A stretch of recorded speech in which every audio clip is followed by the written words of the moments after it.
To the campaign trail now, where you needed a medical degree to sort through one of this week's biggest controversies. Michelle Bachmann unleashing a firestorm that started in Monday night's debate. She went after Texas Governor Rick Perry for an executive order he issued back in 2007, mandating that young girls get a vaccine that helps prevent cervical cancer. Watch. And if you're saying that I can be bought for $5,000, I'm offended. I'm offended for all the little girls and the parents that didn't have a choice. That's what I'm offended for.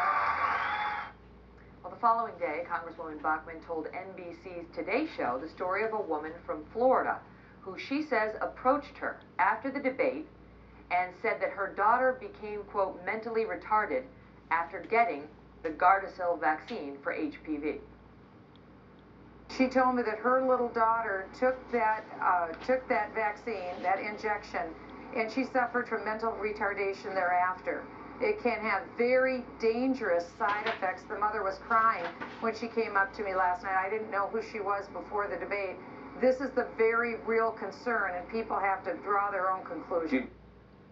Joining me now for more on this, Fox News medical A-teamers, Dr. Sonara Coomer and Dr. Manny Alvarez.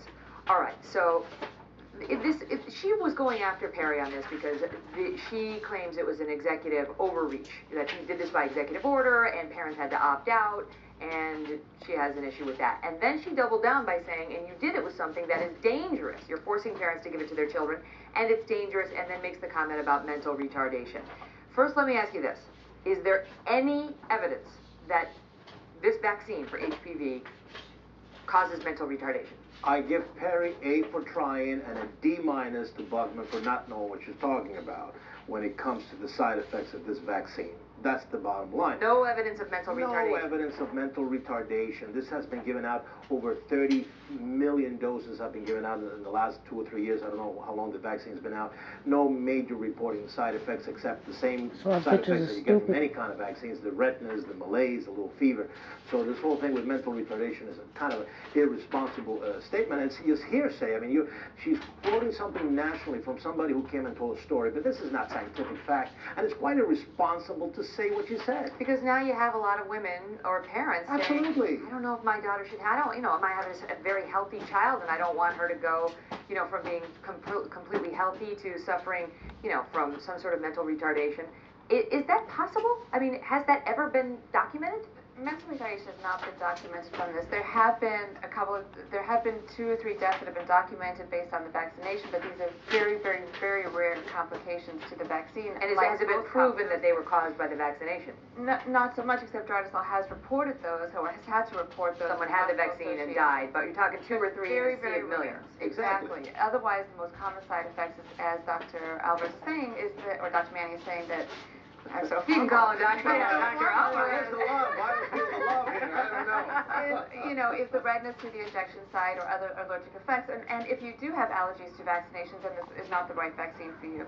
However, it has been shown to prevent HPV, or human papillomavirus, and which accounts cervical cancer. Well, not all accounts for 70% of them. We'll say, yeah, but not all cancer. I mean, look, the vaccine. The problem with that happening, we wrote an article today about it, is that this is the kind of vaccine for the prevention of a virus which only gets transmitted when you have intercourse, and right now, the virus has been linked to cervical cancer. So right now, the data, I was talking to Dr. Coomer about this before, there's really not a lot of data out there that says, oh, look, we have reduced cervical cancer by 2%, 3%, 4%.